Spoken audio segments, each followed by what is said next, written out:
Ante todo, he de decirle a nuestros hermanos que estamos en tercera cámara. Esta no es segunda cámara, ni es primera, ni es antecámara. Hemos venido hablando sobre antropología gnóstica. Y hoy, como siempre, continuamos con las lecciones de antropología gnóstica. Rogamos, pues, a todos nuestros hermanos visitantes poner el máximo de atención. Ante todo, es bueno saber que los antropólogos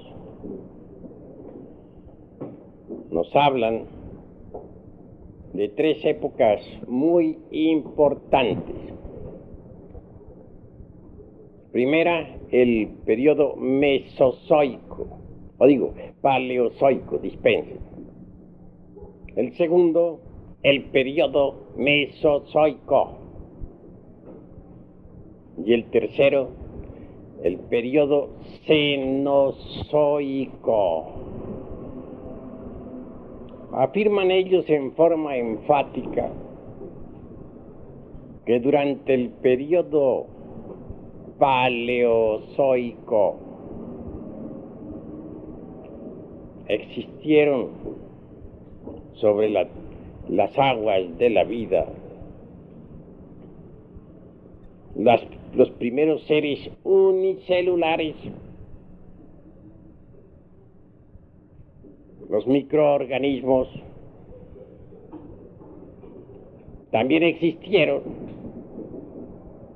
los moluscoides, los moluscos,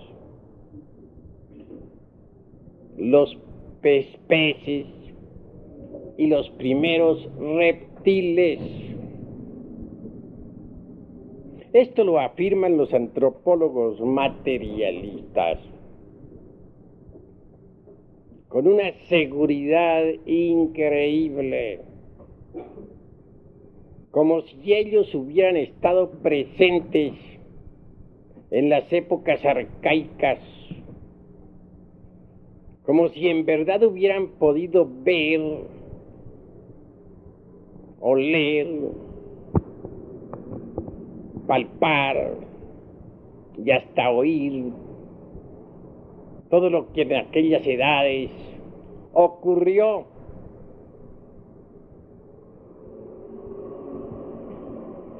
Sin embargo, como ya he dicho en pasadas cátedras, y ahora lo repito, siempre aseveran los antropólogos del materialismo que no creen sino en lo que ven,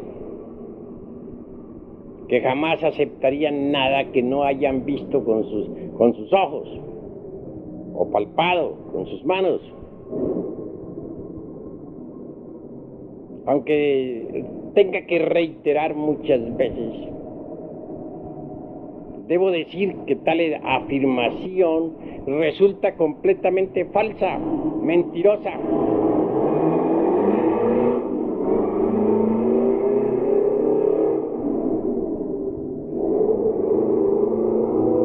No importa que haya ruido, lo que nos importa es que haya aire. Dejen las ventanas abiertas. Así pues, mis queridos hermanos, ellos están creyendo en lo que nunca han visto, en lo que nunca han palpado. Están afirmando en forma increíble suposiciones falsas. ¿Cuándo vieron ellos la época aquella primaria?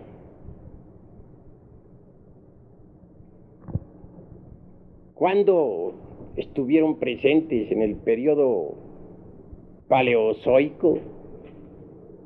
¿O acaso vivieron ellos en el periodo mesozoico? ¿Acaso existieron en el periodo cenozoico? Están afirmando meras suposiciones que no les consta. afirmando lo que nunca han visto. Y sin embargo se creen eminentemente prácticos. Siempre una y otra vez están diciendo que no creen sino en lo que ven. Y nunca han visto el periodo paleozoico. ¿Qué saben de ese periodo?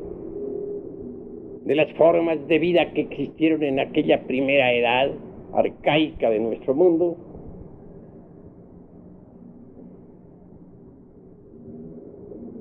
Hablan también del periodo mesozoico, el de los grandes reptiles antidiluvianos.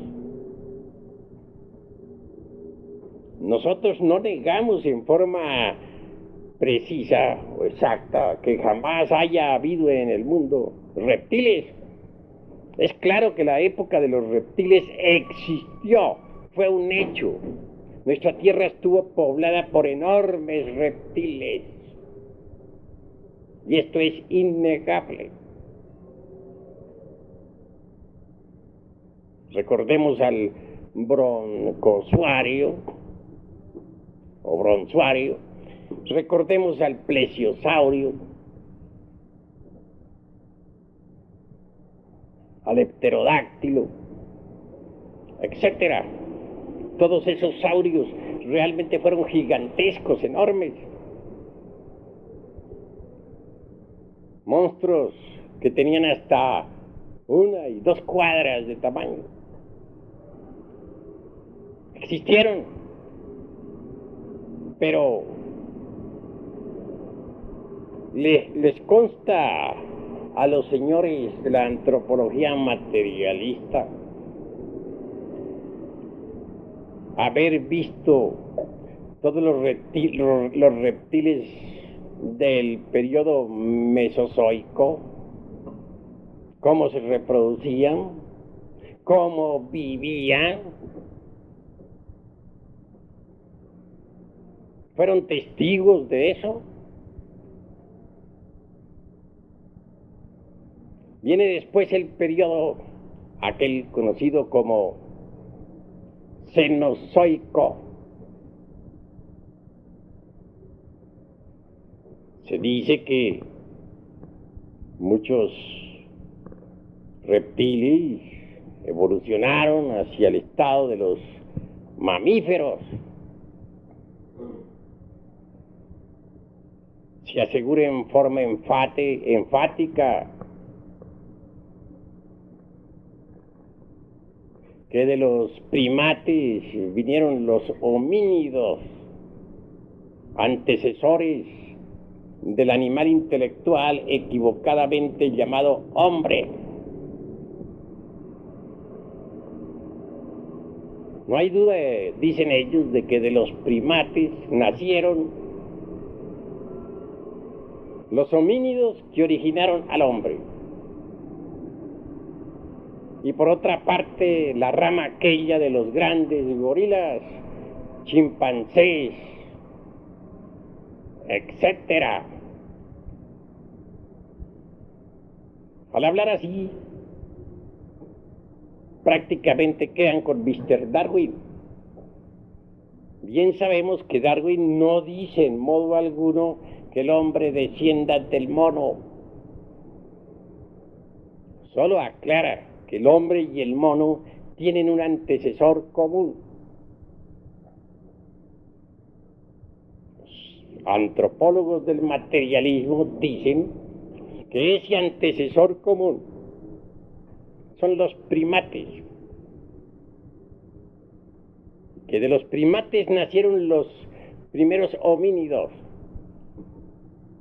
y también los grandes simios de la época antigua, del periodo que podríamos llamar cenozoico. Así es como ellos arreglan sus teorías, para que en alguna forma coincidan con las teorías de Darwin.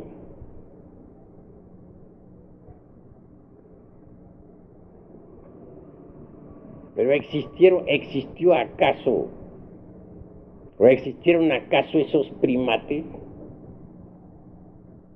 Los antropólogos del materialismo alguna vez vieron a los primeros homínidos.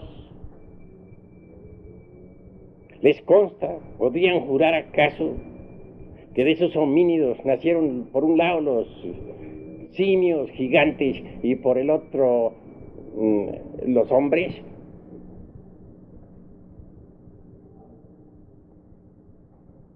O corrigiendo mejor lo dicho, ¿podrían ellos afirmar acaso en forma enfática que de los primates hubieran nacido los homínidos, que son los antecesores del hombre según ellos? ¿Se atreverían a decir que también de esos primates nacieron todas las especies de gorilas y chimpancés gigantescos que pueblan y poblaron la faz de la tierra en las épocas arcaicas? ¿Qué saben de eso los señores del materialismo? Por otra parte, Haeckel, como siempre con sus teorías, asigna pues al humanoide actual unas 17 o 18 genealogías. Estas vienen de los marsupiales.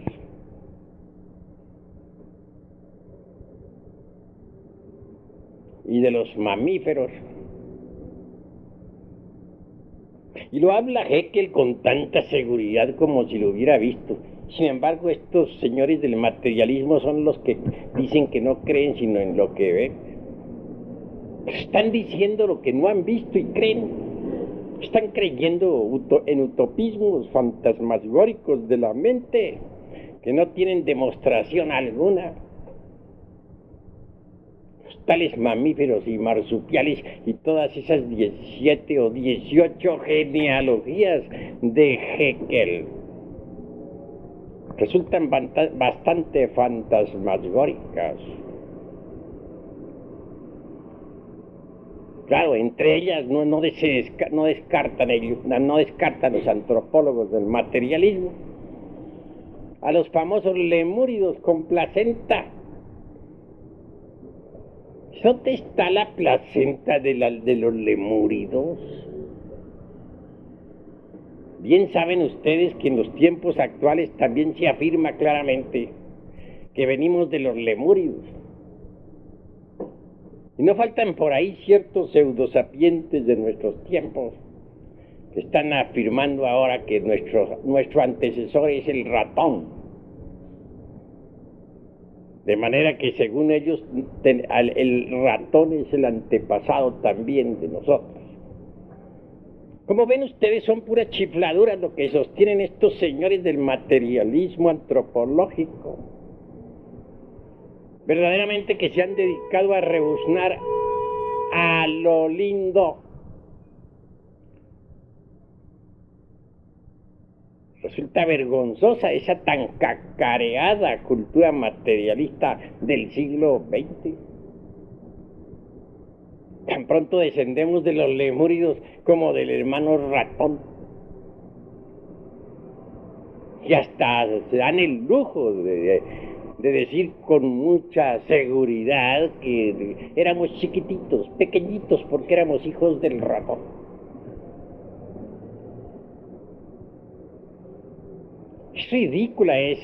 Son ridículas esas aseveraciones del materialismo antropológico. Bien sabemos nosotros por las tradiciones antiguas que la raza humana estuvo formada por gigantes de la Atlántida, gigantes de la Lemuria, gigantes de la época hiperbórea, gigantes de la época polar.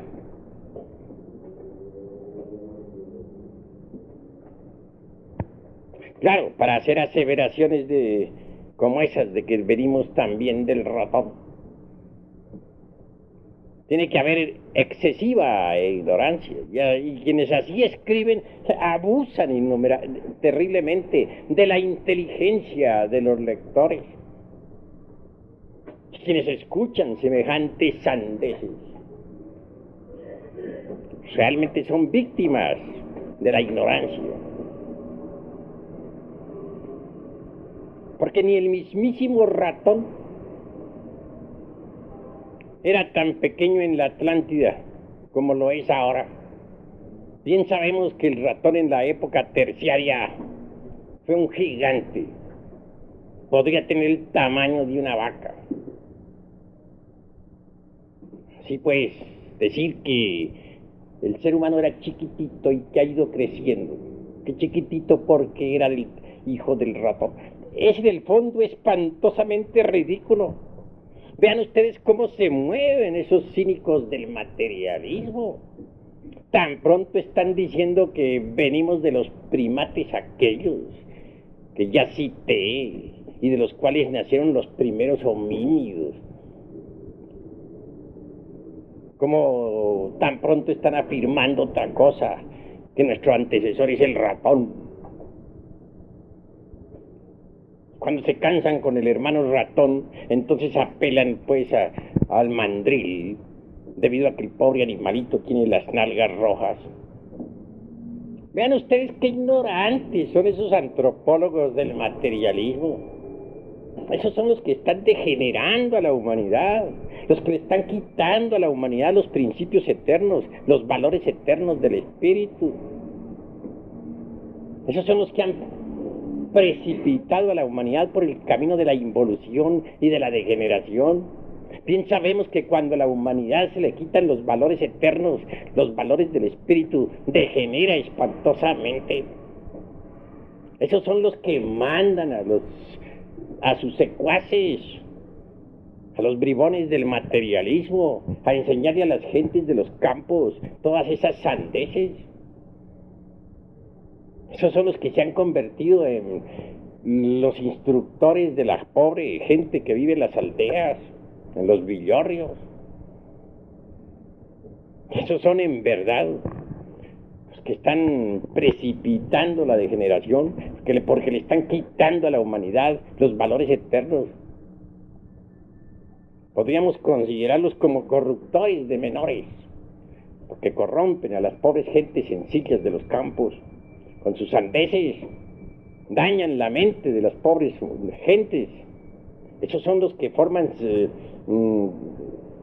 planes educacionales dentro de los cuales se excluye todo lo que tenga sabor a espiritualidad. Pero no tienen bases serias como para pronunciarse contra las enseñanzas espirituales de la humanidad. Aseverar tan pronto que venimos del mandril como del ratón, o de los primeros primates de la época cenozoica, pues es bastante ridículo.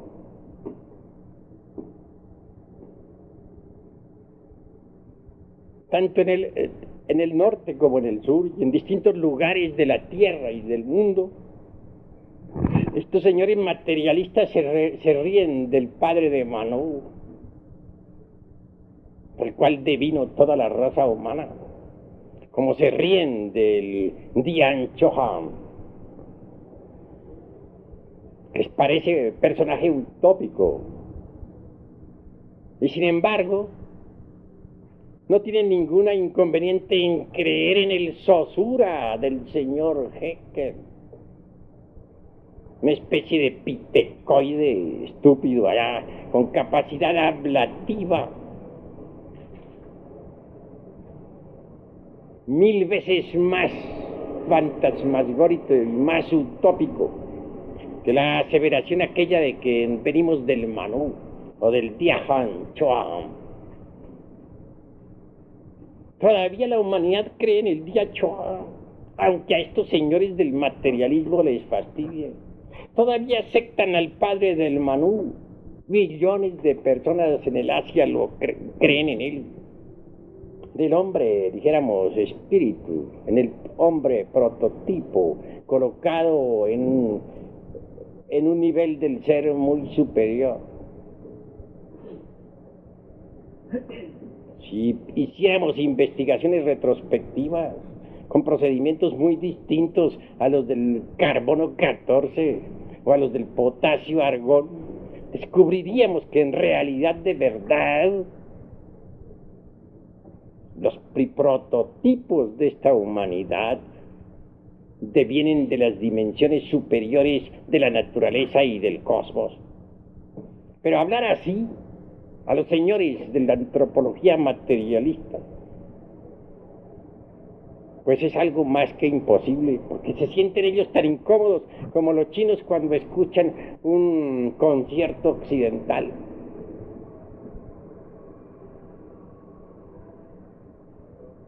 Así que ha llegado la hora de analizar juiciosamente cuál es esa cultura materialista que está sirviendo de base a los pueblos, a las naciones. Tenemos que buscar el origen de tanta corrupción y de tanta perversidad. No es posible que nosotros sigamos permitiendo que la humanidad sea víctima de la ignorancia. Eso es absurdo en un 100%. Esas 17 o 18 genealogías del señor Haeckel y sus secuaces están buenas como para un Molière y sus caricaturas. Es decir que aquellos lemúridos, pequeños animalitos de ojos muy vivos, tuviesen placenta y se pudiesen contar entre nuestros antecesores, es absurdo. Porque bien sabemos que los lemúridos no tuvieron placenta jamás. Ese es un error zoológico imperdonable. Realmente Haeckel ha hecho gran daño a la humanidad. Por eso alguna vez dijimos que sus memorias se olviden y que no se ponga nunca su nombre en las calles, parodiando a Job, el profeta. Además, en la época de Haeckel, todavía no se conocía la embriogénesis. ¿Cómo se atreve pues Haeckel a hablar de lemúridos con placenta? Absurdo, en un 100%. Cuando uno analiza estas cosas, no puede menos que sentir asco por esa escuela del materialismo que está corrompiendo a la humanidad, quitándole sus valores eternos, precipitándola por el camino de la involución.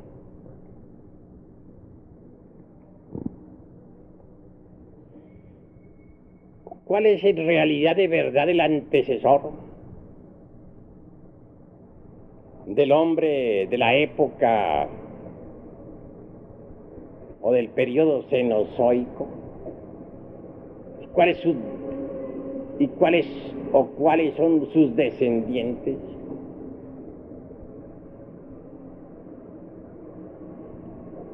¿Cuáles son los antecesores del hombre paleolítico? ¿Y cuáles sus descendientes? ¿Cuáles los antecesores del hombre neolítico? ¿Y cuáles sus descendientes? ¿Los conoció alguna vez Mr. Darwin? ¿Los conoció Haeckel o Mr. Huxley? ¿En qué se basa la antropología materialista para hablar con tanta autoridad sobre el Homo sapiens?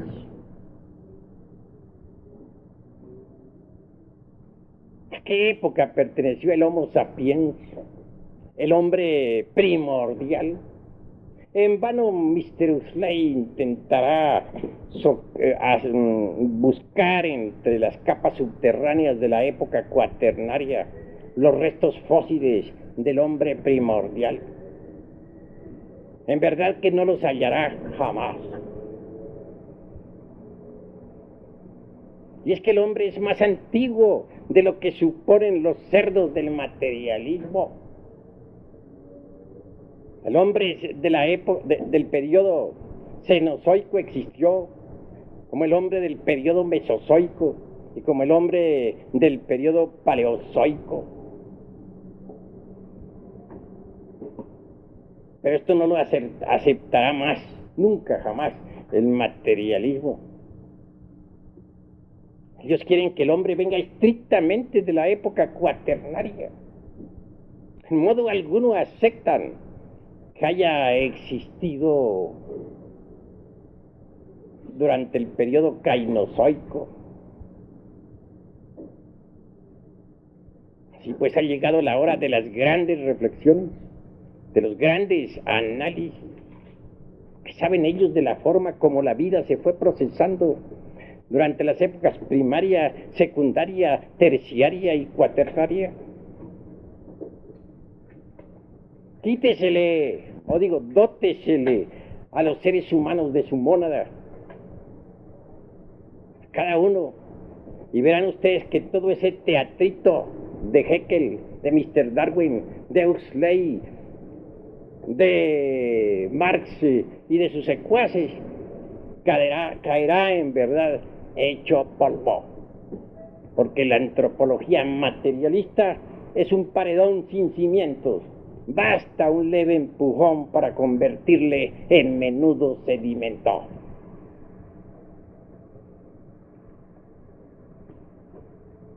En mi pasada cátedra hablé aquí sobre el ombligo del universo. Y eso sí deberían estudiar los famosos antropólogos materialistas. Que nuestra Tierra tenga un ombligo, ¿por qué no? Si nosotros cuando nacemos, cuando venimos al mundo, también tenemos nuestro ombligo. Y así como es el macrocosmos, también el microcosmos. Tal como es arriba, es abajo.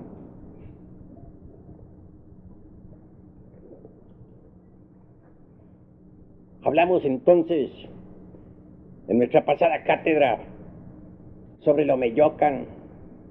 Algo dijimos. Sí, ¿qué es el Omeyocan? El ombligo del universo.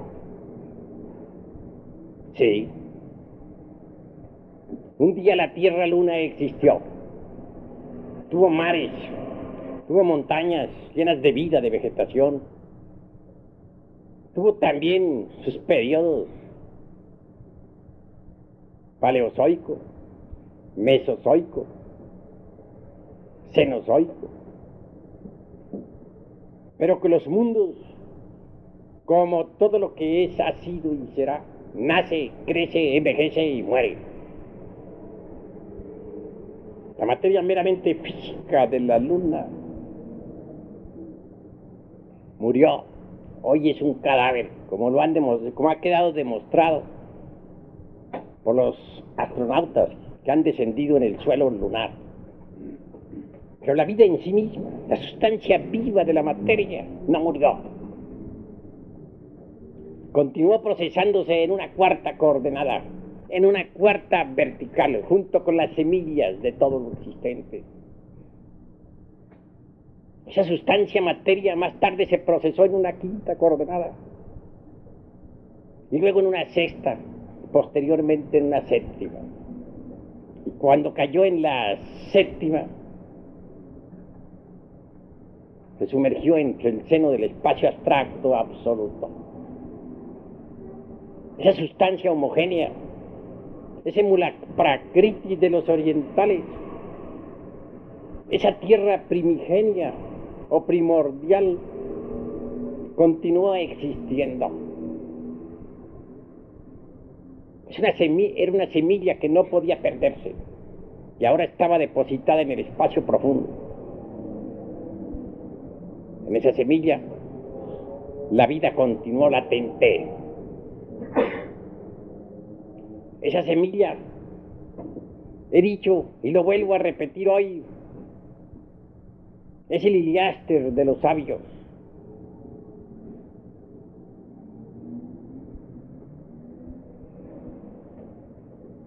Durmió 7 eternidades tal semilla entre el caos, es decir, entre el espacio profundo, para ser más claro. Pero mucho más tarde el torbellino eléctrico, el huracán eléctrico, las tinieblas y el viento, como dice el pueblo de Anáhuac, agitaron aquel mundo primigenio, original. Aquella tierra llamada Iliaster. Y entonces fue cuando el 2 funcionó con sus opuestos, positivo, negativo, masculino, femenino. Así del Iliaster surgió el caos. Por eso se habla de que en el Omeyocan, el huracán, las tempestades, las tinieblas prevalecen.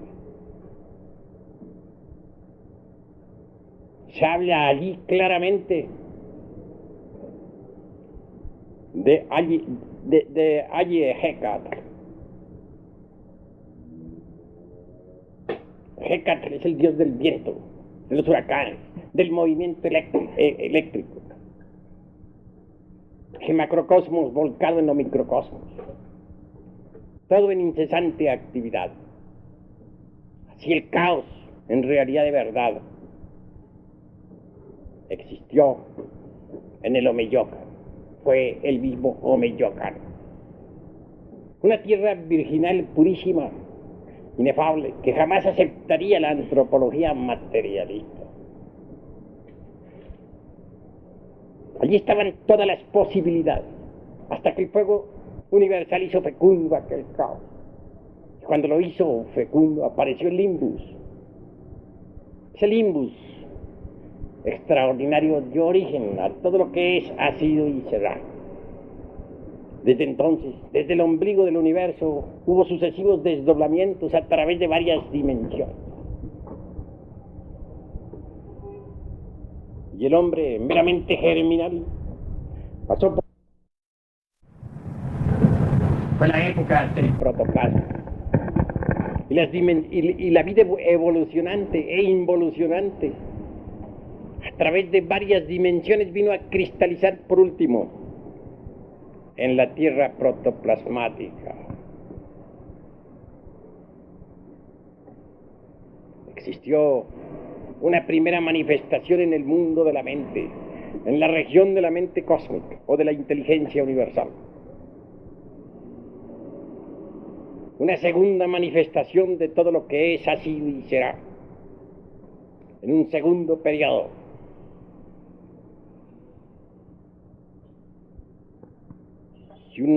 Y entonces, como resultado, apareció una tercera manifestación en una dimensión ulterior. Así pues, la vida se desenvolvió, evolucionó e involucionó en 3 dimensiones extraordinarias antes de que apareciera en este mundo físico. La vida existió primero en el estado mineral, pero una clase de minerales que hoy en día no aceptarían los antropólogos ni los geólogos materialistas. Mucho más tarde se desenvolvió en estado vegetal y posteriormente en estado animal. Mas esos estados mineral, vegetal y animal son desconocidos actualmente. Constituyen algo así como el arquetipo de estos reinos mineral, vegetal y animal actualmente existentes. Es obvio que antes de que la vida apareciera sobre nuestro mundo protoplasmático, había surgido de entre las especies animales existentes una criatura muy semejante a cualquier mamífero o a cualquier simio, pero en realidad de verdad muy diferente a los simios.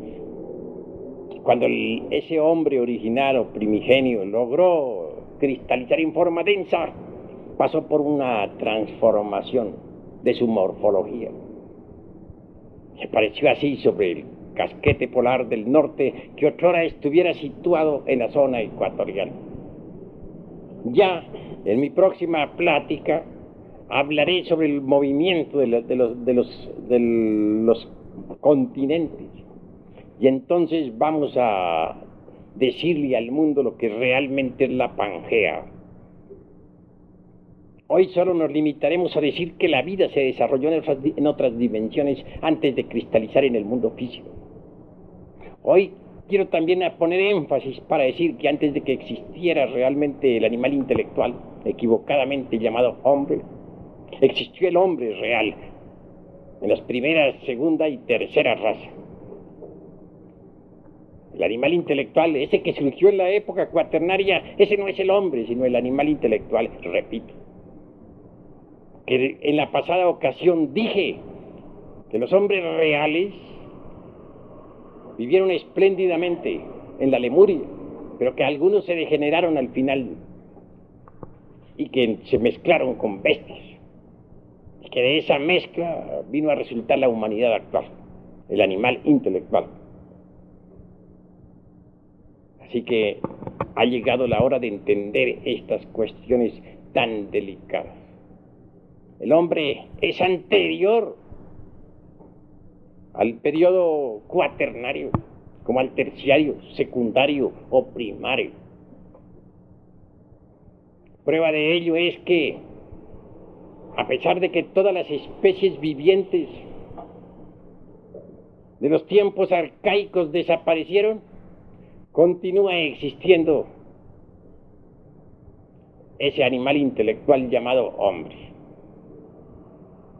Si es capaz de subsistir a pesar de tantas tormentas, a pesar de la revolución de los ejes de la Tierra, a pesar de los acontecimientos de la Pangea, pues está con esto. Y si los animales reptiles y de otra clase, de periodos paleolíticos, mesozoicos, etcétera, no fueron capaces de subsistir, esto nos está demostrando que el hombre es anterior a todos estos periodos señalados e indicados por los antropólogos materialistas. Quiero que ustedes reflexionen profundamente en todas estas cuestiones. Dótese al pobre animal intelectual de su mónada que se le intenta quitar, y todo el teatrito ese de Mr. Darwin y de los Haeckel y de los Huxley que caerá en verdad hecho polvo. Ha llegado la hora de desenmascarar realmente a la antropología materialista. Ha llegado el instante de devolverle a la humanidad los valores eternos. Hasta aquí mi plática de esta noche, para continuar ahora con la consagración de obispos y después con la cuestión de sanidades. ¿Usted quiere decir que en los torbellinos de la vida los gérmenes ya traían su especie definida? ¿Cómo? Repíteme. O sea, en el torbellino eléctrico, o sea, los gérmenes de vida ya traían cada uno su especie definida. Indudablemente que los gérmenes de toda vida vienen desde el mismísimo ombligo del universo, desde el Omeyocan. Esta tierra tiene su ombligo, y en el ombligo de esta tierra está toda vida. Claro está que los antropólogos del materialismo son enemigos de la antropología gnóstica y de las auténticas tradiciones de México. No van a aceptar así porque sí al Omeyocan. A ver, ¿alguna otra pregunta? A ver, maestro, quiero que aclarara lo siguiente. Digo de que la raza lemuria se generó y se unió con las bestias, y ahí nació esta raza. ¿En qué sitio ubicamos a los atlantes que según se les ha enseñado que fueron anteriores a nosotros? Pues la Atlántida fue aceptada hasta por Mr. Y bien sabemos nosotros, con entera claridad meridiana, que la Lemuria también fue aceptada por Mr. Darwin.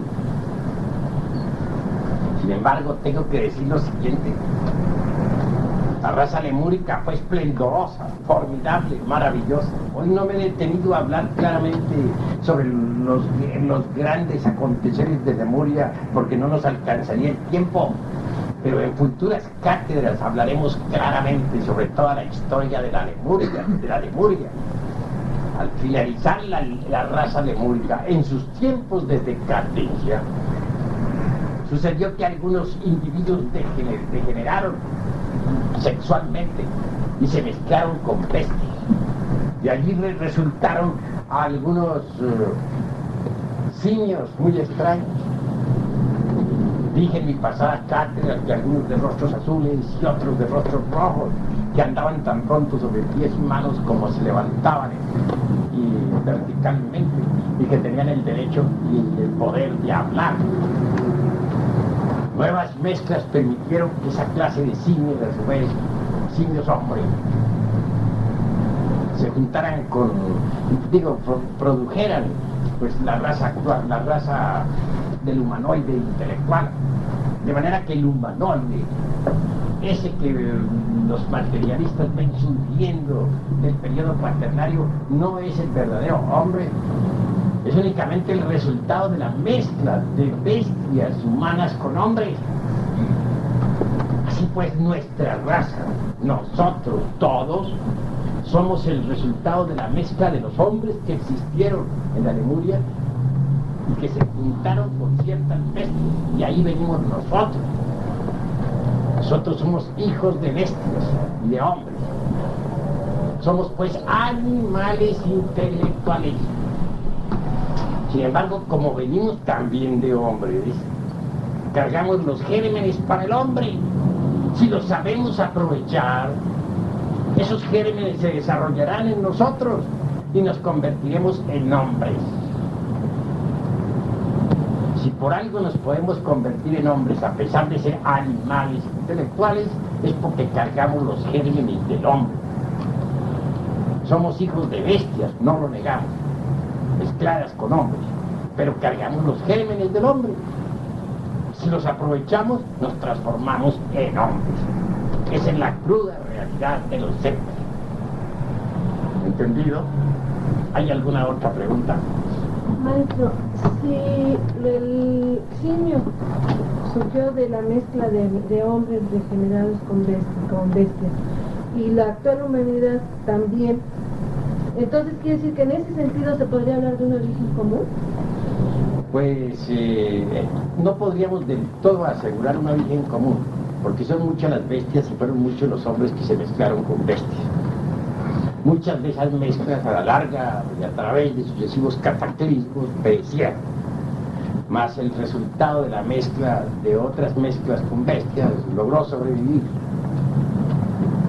Así pues, los atlantes fueron ya gentes que lograron sobrevivir, producto de la mezcla de hombres y bestias.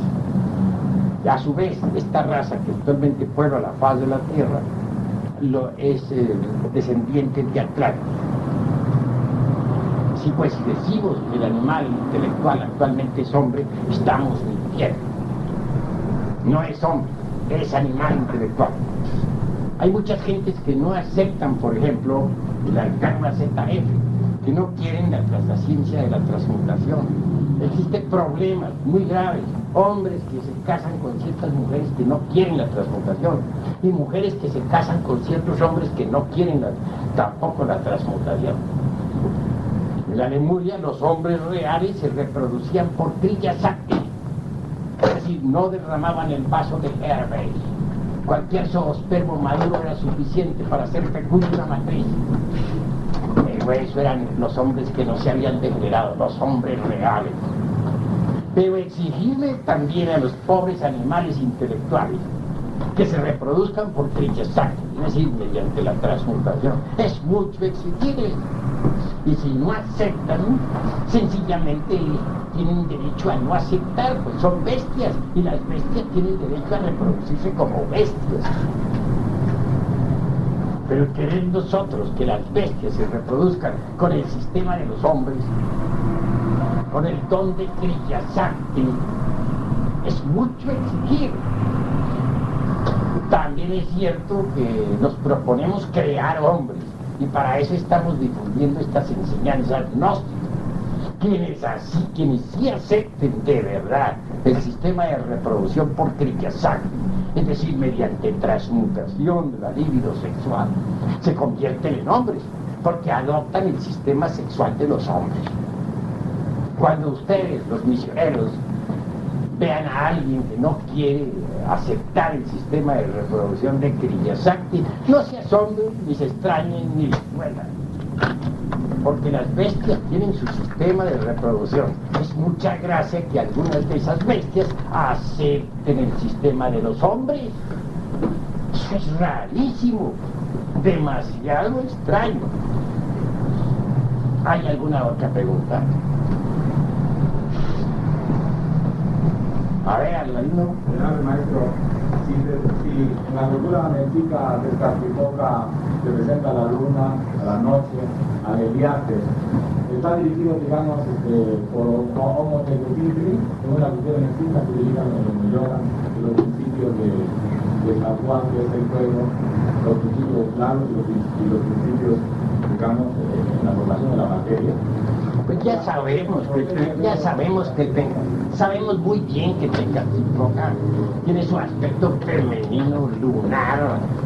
Sí, eso está comprobado debidamente en la sabiduría oriental, cuando se habla con entera claridad de la madre que se hincha, que resplandece y que al fin da a luz al hijo, el universo extraordinario que quiere decir Quetzalcóatl. Eso ya lo dije, esto está respondido en mi pasada cátedra. ¿Alguna otra pregunta? A ver. Maestro, perdón. ¿Los atlantes ya son animales intelectuales? Pues es obvio que los degenerados de Lemuria se mezclaron con las bestias y que de allí nacieron una enorme cantidad de animales intelectuales que continuaron viviendo en la Atlántida. A su vez de los atlantes venimos nosotros. Nosotros somos pues hijos de bestias y de hombres. Tenemos la semilla de los hombres y por eso podemos convertirnos en hombres. Pero somos bestias razonativas. Estamos hablando aquí en una forma franca y tendremos que seguir hablando francamente para desenmascarar a los traidores y desconcertar a los materialistas ante el veredicto solemne de la conciencia pública. A ver, habla ya, a ver qué es lo que vas a hablar. Dos nombres que tienen en la primera parte la raza de Mus, se ve que los dos se mezclaron con bestias. Entonces, la pregunta mía es, ¿qué se hicieron los hombres que no se mezclaron con bestias? ¿Por qué no fueron ellos los que siguieron habitando en la faz del planeta Tierra? Sino porque No tuvieron, sencillamente no tuvieron ganas de seguir convertidos en bestias también. Se fueron. Que les vaya bien. Eso es todo. Dejaron viviendo aquí sobre la faz de la tierra a los animales intelectuales. Y aquí estamos. Ellos se fueron. Algunos sí se sacrificaron. Quedaron viviendo aquí con la gente, sufriendo y habitando en esa clase de organismos producto de las mezclas de hombres y bestias. A ver. ¿Qué plano deben quedar el hombre en el cantante, en el mayor centro del liberamiento de la raza de Mus? ¿Tiene alguna relación entre ellos? ¿Qué plano queda? Bueno, los hombres de Cromagnon, Narpendar, toda esa cuestión, ya sabemos que no son sino descendientes de la Atlántida, tan bestias como nosotros. Eso es todo. ¿Alguna otra pregunta? Maestro, ¿en qué momento aparecieron las bestias? Pues ya te he dicho que bestias hay aquí en esta tierra desde el amanecer de la vida. Tengas en cuenta que en la época que podríamos llamar nosotros lunar, cuando la tierra fue estérica, ya existía toda clase de animales. Eso es claro, y a eso vamos a llegar a través del proceso didáctico. Ahora estoy contestando, y lo que estoy contestando no se va a incluir naturalmente en la próxima lección mimeografiada, porque tenemos que llevar un orden. Se incluye únicamente la conferencia, nada. Pero sí tendremos que hablar claramente de cada una de las rondas precedentes. Pero vamos siguiendo un método didáctico y dialéctico.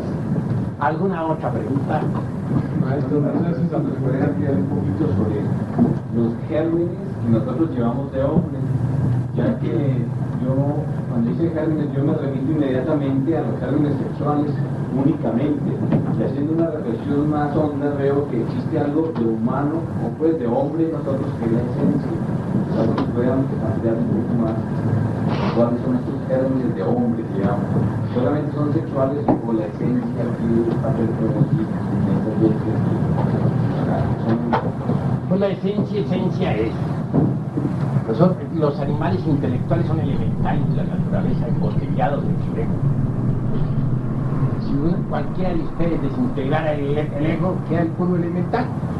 Se sumerge entre el seno de la gran realidad. Un elemental como cualquier otro, como el elemental de las plantas, como los elementales minerales. Son elementales animales, ¿no? Esos no son hombres, ni la esencia que ustedes cargan en que hombre. Son elementales del reino animal. Hasta ahí sí está correcto. En cuanto a los gérmenes para el hombre, pues están los gérmenes, por ejemplo, del cuerpo animal. Están los gérmenes para el cuerpo mental. Están los gérmenes para el cuerpo causal. Si uno transmuta incesantemente y desintegra el ego, esos gérmenes se desarrollan y al fin nace un cuerpo actual en el hombre, y al fin cristaliza un cuerpo mental en el hombre, y al fin cristaliza un causal, y entonces se reciben los principios anímicos y nace el hombre, aparece el hombre. Un momento. ¿Termina la pregunta o qué? ¿Otra pregunta? Sí, en realidad nuestra esencia es un elemental animal de bestia. La experiencia que en un momento dado uno toma aquí y que acrecenta la esencia, porque en algunos podríamos decir hay un aumento de conciencia a través de la experiencia. Es el elemental animal que está tomando. Pues la experiencia que tienen los animales intelectuales es la que tiene todo animal. La que tiene el caballo, la que tiene el águila, la que tiene el burro, también tienen experiencia. ¿O vamos a descartar las experiencias de todos los animales? Un animal, nosotros que en un cuarto estado se supone, y para eso estamos trabajando aquí, esa experiencia mística trascendental, ya se el elemental animal con experiencia. Bueno, aclaro una cosa. Hay que distinguir entre el animal intelectual que nunca ha trabajado sobre sí mismo y el que ya está trabajando sobre sí mismo. De manera que la pregunta está mal hecha. Claro que el que está trabajando sobre sí mismo obviamente se está convirtiendo en hombre. Es una especie de estado transitorio entre el animal y el hombre. Se distingue. Para hablar como estoy hablando me refiero a la mayoría, a los millones de animales intelectuales que pueblan el mundo. Pero los que ya están trabajando sobre sí mismos se encuentran en un estado de transición entre el animal y el hombre. Eso es obvio. ¿Hay alguna otra pregunta? A ver, aquí hay mi hermana que quiere preguntar, y tengo preguntas tú. La autorrealización se puede decir que es sinónimo de que el animal intelectual se convierta en hombre. Ah, sí. Y hay varias autorrealizaciones. Uno puede, con una autorrealización, convertirse en hombre, con la otra puede convertirse en un cristificado o en un ángel. Son distintas las autorrealizaciones que hay. A ver, habla. Maestro, no sé si la pregunta que vaya a hacer venga al caso. En una revista de pacotilla, y no doy crédito a la revista, simplemente pienso que ya hay un interrogante. Se dice que Samael existió en la Lemuria, que era un ángel caído y que enseñó en esa época la sexualidad a esa raza de hombres que había, que fue allí cuando hubo la unión de los hombres o de los dioses con las hijas de los hombres, o sea, donde me supongo que hubo la degeneración en base a lo que usted dice. ¿Cómo podríamos nosotros entender eso? En la época de la Lemuria, no solamente el que está aquí hablando con ustedes se fue de bruces, sino que se fue de bruces casi todos los pitris lunares, armispatas, tronos, querubines, todo el ejército del cielo se fue abajo.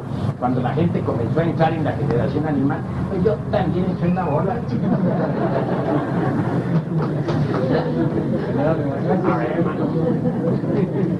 Venerable maestro, le rogaría amablemente explicación sobre lo siguiente. Si del huracán, si del motivo del mundo, si de lo mediocre, surgió el germen para el hombre, y al mismo tiempo los gérmenes para las bestias, ¿cómo podemos explicar que nuestra esencia, cómo podemos conciliar eso, precisamente eso, con que el hecho de que nuestra esencia tenga que evolucionar y pasar por la parte animal? para llegar al humanoide?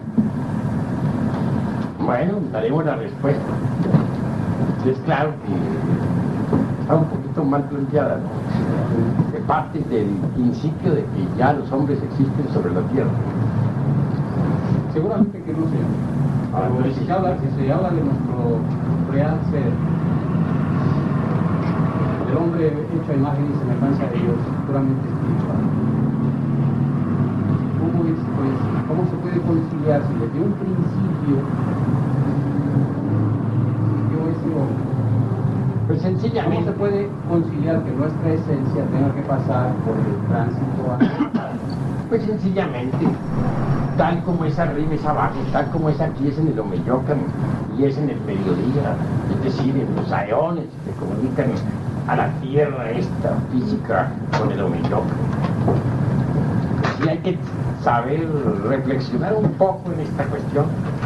En principio fue la vida mineral la que entró en actividad. Así pues, durante la primera ronda la vida se desenvolvió, la vida mineral actuó intensivamente. Si uno examina con el ojo de tajo el escenario del universo en la primera ronda, descubre un mundo completamente mental. Entonces las rocas tampoco estaban muy desligadas del vegetal ni del animal. Los reinos de la naturaleza parece que se entremezclaban unos con otros. Sin embargo, primaba la vida mineral en estado mental. Se necesita que la facultad extraordinaria del ojo de Dagmar esté muy bien desarrollada para que el investigador competente puede hacer una plena diferenciación entre los elementales propiamente dichos del reino mineral y las rocas o los elementos minerales existentes. Normalmente el investigador ve a los elementales del reino mineral y los confunde con los hombres. Y ese es un error. Solo que el investigador tenga muy desarrollada la intuición prajnaparamita, se evitará de cualquier confusión y podrá hacer una diferenciación entre los elementales minerales propiamente dichos y los minerales. También vemos durante esa primera ronda existiendo a los hombres reales, que se ocupan en todos los trabajos relacionados con los distintos departamentos del reino. Es obvio que más tarde surgió una segunda ronda en el mundo astral. En esa segunda ronda, los elementales del reino mineral avanzan un paso más y se convierten en elementales vegetales. Vegetales que nada tienen de físico, que se entremezclan con lo mineral y hasta con lo animal, porque todavía los reinos de la naturaleza no estaban en aquella época definidos. Puede muy fácilmente confundirse el investigador y no ser capaz de ver a los vegetales, sino estrictamente a los elementales del reino vegetal. Pero esos elementales del reino vegetal fueron los mismos elementales del reino mineral, los mismos que actuaron en la primera ronda, pero que ahora se han elevado al estado vegetal. En la tercera ronda, es decir, en la época estrictamente bélica de nuestro mundo, en el periodo que podríamos llamar lunar, esos elementales del vegetal se han elevado al grado de elementales animales. Han dado un paso más avanzado. Entonces, al llegar al estado de animales, pues continúan sus procesos evolutivos e involutivos, porque en cada ronda hay evoluciones e involuciones. En la tercera ronda hubo evoluciones e involuciones, y los más avanzados animales se convirtieron en una especie de criatura muy semejante al hombre. Tenía cierto parecido, dijéramos, a cualquier mamífero, pero no era un mamífero. Era algo distinto, el hombre primordial, las posibilidades de hombre. ese cristaliza, toma forma física en la primera raza de nuestro mundo. Y al tomar la forma física, es claro que sufre un cambio en su morfología. Así aparece, primero aparece sobre el continente, sobre la isla sagrada, casquete polar del norte, que entonces no estaba realmente en el polo norte, sino en la zona ecuatorial. Bueno, posteriormente continúan todos los procesos evolutivos e involutivos que nosotros iremos desarrollando a través de la embriogénesis, etcétera, etcétera, etcétera. Los hombres reales de la antigua Tierra Luna vivieron en la primera, en la segunda y en la tercera ronda, al lado de los elementales. Y también tomaron cuerpo en las primeras 3 razas que existieron en el mundo. De manera que las primeras 3 razas hubieron hombres nuevos y hombres antiguos, que convivían felizmente en estado paradisíaco. Por cuanto a los gérmenes propiamente dichos de toda vida vinieron desde lo mellón. Pasaron por sucesivas transformaciones hasta cristalizar en la forma física. En las formas reales están en lo mellón y en las 3 dimensiones superiores de la naturaleza. La astral, la mental y la etérica, astral y mental. Todo esto tendremos que irlo desarrollando en forma metódica, didáctica y dialéctica. Hoy solamente me limito estrictamente a esbozar, porque si quisiéramos detenernos ahora en esta cuestión, pues francamente no nos alcanzaría ni toda la noche ni muchos años. Esto es muy largo de hablar. ¿Me permite una última? Tengo la siguiente imagen de la situación. Cuando hablamos de la evolución y la involución, se dice que en un amanecer de un día cósmico, o sea, de una mortada, se desprendieron del absoluto millonadas de esencias con el único objetivo de evolucionar. Porque en un principio, la primera manifestación que vino, como empezaron a evolucionar, fue a través del mineral y luego el vegetal y finalmente el animal y luego el humano. Sin embargo, siempre he tenido esta intención de esto. Cuando se habla de las 7 razas, encontramos de que los protoplasmáticos, o sea, las primeras razas polares, eran de un material viscoso, líquido y protoplasmático, ¿no? No encuentro la relación de si en un comienzo empezó con el mineral. Sin embargo, se habla de la primera raza, ¿no? La raza polar. Por favor, maestro, que me aclare, pues a mí me interesa como que se vea una aclaración correcta. Ya tenía ese inconveniente y no tenía la respuesta. Ya te dije que el hombre, el primer intento de hombre, cierta criatura muy parecida a los mamíferos, sufrió una morfología, una transformación morfológica cuando cristalizó en este mundo tridimensional de Euclides en la época polar. Claro que esa criatura de la época lunar que vino a convertirse en cuerpo de hombre, en hombre, durante o en algo semejante a ovni en la época polar, pues tuvo que pasar por evoluciones a través de la segunda y de la primera ronda. Así pues no tiene nada de raro ni de extraño. Aún hoy en día, pues, ahora que esas criaturas, esas razas de la época polar, de la hiperbórea y de la lemuria, pues hayan dejado ya de existir, no significa que no hayan existido, existieron. Ahora, la raza actual es diferente, es el resultado, como ya dije, del cruce de